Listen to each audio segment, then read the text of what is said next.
Assalamualaikum warahmatullahi wabarakatuh. Perkenalkan, saya Hajar Nursiana Samsul dengan NIM 230404504103. Pada video kali ini, saya akan menjelaskan mengenai materi konseling dan psikoterapi serta hubungan terapeutik. Baik, tanpa berlama-lama, kita langsung saja ke videonya. Pengertian dan perbedaan konseling dan psikoterapi. Konseling adalah proses bantuan yang diberikan oleh seorang konselor kepada individu atau yang disebut konseli, dengan tujuan agar konseli tersebut mampu memahami dirinya sendiri, menyadari potensi yang ia miliki, serta menemukan solusi dari masalah yang sedang ia hadapi. Biasanya, konseling ini ditujukan untuk masalah yang bersifat ringan hingga sedang, seperti kebingungan memilih jurusan, masalah keluarga, atau masalah penyesuaian diri dengan lingkungan baru. Konseling bersifat edukatif dan preventif, lebih kepada membekali individu dengan keterampilan hidup, bukan menyembuhkan gangguan. Berbeda halnya dengan psikoterapi, yang merupakan proses penyembuhan secara psikologis bagi individu yang mengalami gangguan mental atau emosional yang serius seperti depresi, kecemasan berat, bahkan gangguan trauma atau gangguan kepribadian. Psikoterapi sendiri dilakukan oleh profesional yang telah memiliki pelatihan khusus seperti psikolog, klinis, atau psikiater dengan pendekatan yang mendalam dan terstruktur.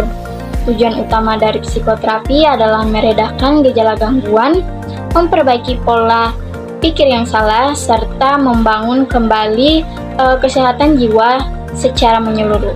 Dengan demikian, perbedaan utama antara konseling dan psikoterapi terletak pada kedalaman masalah yang ditangani, latar belakang profesional pemberi layanan, dan metode intervensi yang digunakan. Konseling lebih bersifat membantu dan mendampingi, sedangkan psikoterapi lebih mengarah pada penyembuhan dan pemulihan dari gangguan. Selanjutnya, peran dan tujuan konseling dan psikoterapi.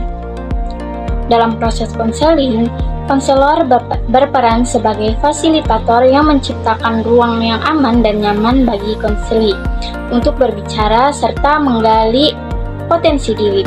Selain itu, konselor juga berperan sebagai reflektor, yaitu membantu konseli menyadari pikiran dan perasaannya secara lebih mendalam. Adapun tujuan konseling berdasarkan pendapat Gibson dan Mitchell, yang pertama yaitu tujuan perkembangan, yakni membantu individu tumbuh secara emosional, sosial, dan intelektual sesuai tahap kehidupannya. Yang kedua, ada tujuan pencegahan, yakni membantu individu mencegah masalah lebih serius dengan memberikan informasi dan keterampilan yang relevan. Yang ketiga, ada tujuan peningkatan, yakni membantu konseli mengembangkan potensi, bakat, dan kemampuan yang sudah ia miliki. Selanjutnya, ada tujuan perbaikan, membantu konseli mengatasi hambatan atau perilaku yang mengganggu fungsi sehari-hari. Yang kelima, ada tujuan penyelidikan, yakni untuk membantu konseli mengeksplorasi pilihan dan mempertimbangkan keputusan hidup. Selanjutnya, ada tujuan penguatan, yakni meneguhkan tindakan atau pilihan positif agar individu semakin yakin dan percaya diri. Selanjutnya, ada tujuan kognitif, yakni membangun cara berpikir yang rasional, positif, serta sehat dalam memandang diri dan lingkungan. Yang kedelapan, ada tujuan fisiologis yang mendorong kebiasaan hidup sehat yang mendukung kondisi psikologis seperti tidur yang cukup dan pola makan yang baik. Dan yang terakhir, ada psikologis. Tujuannya yaitu untuk meningkatkan konsep diri, kontrol emosi, dan keterampilan sosial agar individu lebih seimbang secara mental. Sementara itu, dalam psikoterapi, peran terapis adalah sebagai penuntun dalam proses pemulihan mental klien. Terapis membantu klien menyusun ulang kepribadian, mengurai trauma masa lalu, dan menemukan kembali motivasi hidup yang hilang. Adapun tujuan psikoterapi mencakup yang pertama yaitu penyembuhan gangguan emosi dan pikiran. Psikoterapi membantu individu mengatasi gejala-gejala seperti depresi, kecemasan, trauma, atau pikiran negatif yang dapat mengganggu keseharian. Yang kedua ada penyesuaian diri terhadap lingkungan sosial, seperti membantu individu memahami dinamika sosial, memperbaiki hubungan interpersonal, dan belajar beradaptasi secara sehat dalam lingkungan keluarga, kerja, maupun pertemanan. Selanjutnya ada pengembangan diri dan aktualisasi. Ini mendorong klien untuk mengenali potensi dirinya, menetapkan tujuan hidup yang bermakna, dan mencapai kepuasan pribadi melalui pengembangan jangka panjang. Dan yang keempat yaitu peredam kecemasan. Terapi membantu individu mengenali sumber kecemasannya dan melatih strategi untuk mengelola rasa takut atau gelisah secara lebih efektif. Dan yang terakhir yaitu tujuan transformasi perilaku maladaptif. Mengubah pola perilaku yang merugikan diri sendiri seperti menyakiti diri, isolasi sosial, atau agresivitas, menjadi perilaku baru yang lebih sehat dan produktif. Selanjutnya, pendekatan dalam konseling dan psikoterapi. Gerald Corey mengemukakan bahwa terdapat 8 pendekatan yang bisa diterapkan dalam proses konseling dan psikoterapi. Pemilihan pendekatan yang tepat sangat bergantung pada berbagai aspek, seperti latar belakang dan tingkat keahlian terapis, keinginan atau kecenderungan klien, serta jenis permasalahan yang dihadapi oleh klien. Adapun sejumlah pendekatan yang dapat diterapkan dalam konseling dan psikoterapi antara lain yang pertama yaitu psikoanalisis yang dikembangkan oleh Sigmund Freud. Pendekatan ini menekankan pentingnya alam bawah sadar dan pengalaman masa kecil untuk membentuk perilaku sekarang. Yang kedua ada eksistensial humanistik yang berfokus pada pencarian makna hidup dan menghadapi kenyataan hidup seperti kematian, kebebasan, dan tanggung jawab pribadi. Yang ketiga ada person-centered therapy, yakni pendekatan yang menekankan hubungan empatik dan penerimaan tanpa syarat, yang dikembangkan oleh Carl Rogers. Selanjutnya ada behavioral therapy. Berdasarkan teori belajar, pendekatan ini berusaha mengubah perilaku klien melalui metode penguatan, desensitasi, atau modeling. Yang kelima ada cognitive behavioral therapy atau CBT yang menggabungkan pendekatan perilaku dengan cara berpikir klien. CBT membantu individu mengenali pikiran negatif dan menggantinya dengan pikiran yang lebih rasional. Yang keenam ada rational emotive behavioral therapy atau REBT yang berfokus pada perubahan keyakinan irasional yang menyebabkan gangguan emosional. Ini dikembangkan oleh Albert Ellis. Yang ketujuh ada Gestalt terapi yang mendorong klien untuk lebih sadar akan pikiran, perasaan, dan tindakan saat ini serta bertanggung jawab atas pilihan hidupnya. Dan yang terakhir ada Transactional Analysis atau TA yang menganalisis komunikasi interpersonal dengan membedah 3 posisi ego, yaitu orang tua, dewasa, dan anak, untuk memahami pola hubungan dan konflik. Materi selanjutnya yaitu hubungan terapeutik dalam konseling. Hubungan terapeutik adalah ikatan yang dibentuk antara konselor dan konseli dengan dasar rasa empati, saling percaya, dan penerimaan yang tidak menghakimi. Ini merupakan komponen dasar dalam proses konseling yang memungkinkan konseli merasa aman dan dihargai. Dengan adanya hubungan yang sehat dan positif, konseli dapat membuka diri untuk mengungkapkan masalah pribadi yang ia alami tanpa rasa takut. akan penilaian atau kritik. Hubungan yang terbentuk ini tidak hanya membantu konseli untuk merasa didengarkan, tetapi juga dapat memberi ruang bagi mereka untuk mengenali diri mereka lebih baik serta menemukan solusi atas permasalahan yang dihadapi. Keberhasilan hubungan terapeutik sangat bergantung pada kemampuan konselor untuk menciptakan atmosfer yang mendukung dan terbuka, sehingga konseli merasa nyaman dalam berbagi.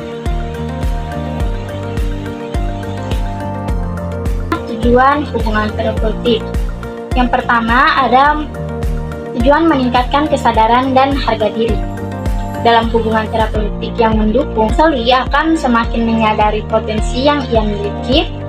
Ini membuka peluang untuk mengenali kekuatan dan nilai-nilai diri yang pada gilirannya dapat meningkatkan rasa percaya diri. Konseli akan lebih memahami bahwa mereka layak mendapatkan kebahagiaan dan kesejahteraan yang memotivasi mereka untuk terus berproses. Yang kedua yaitu memperkuat pemahaman diri. Konseling bukan hanya tentang memecahkan masalah, tetapi juga tentang membantu konseli memahami akar dari permasalahan dan perilakunya.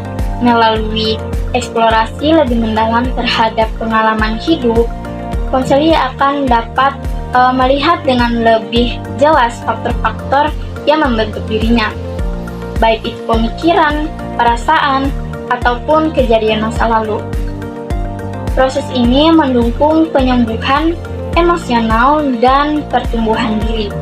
Yang ketiga, ada meningkatkan kemampuan berhubungan sosial dan emosional. Dalam hubungan terapeutik, konseli belajar cara berkomunikasi dan membangun hubungan yang sehat dengan konselor. Pengalaman ini dapat ditransfer ke kehidupan sosial mereka, memperbaiki cara mereka berhubungan dengan keluarga, teman, dan orang-orang sekitar. Dengan belajar mendengarkan dan terbuka, konseli bisa memperbaiki kualitas hubungan mereka secara keseluruhan. Yang keempat yaitu membantu meraih tujuan hidup yang realistis. Dalam proses konseling, konseli didorong untuk mengeksplorasi tujuan yang lebih sesuai dengan kapasitas dan keinginan mereka. Tanpa terpengaruh oleh ekspektasi orang lain, konselor berperan sebagai fasilitator yang membantu konseli merumuskan tujuan yang dapat dicapai dan memotivasi mereka untuk mencapainya. Adapun cara menciptakan hubungan terapeutik, yang pertama yaitu menerima konseli dengan tulus. Salah satu langkah utama dalam membangun hubungan terapeutik yang aktif adalah sikap tulus dari konselor dalam menerima konseli apa adanya. Konselor harus membuka ruang tanpa prasangka, memberikan perhatian penuh, dan mendengarkan dengan penuh empati tanpa menghakimi. Ini menciptakan suasana aman dan mendukung konseli untuk terbuka. Yang kedua yaitu menumbuhkan kepercayaan. Kepercayaan adalah fondasi dari hubungan terapeutik.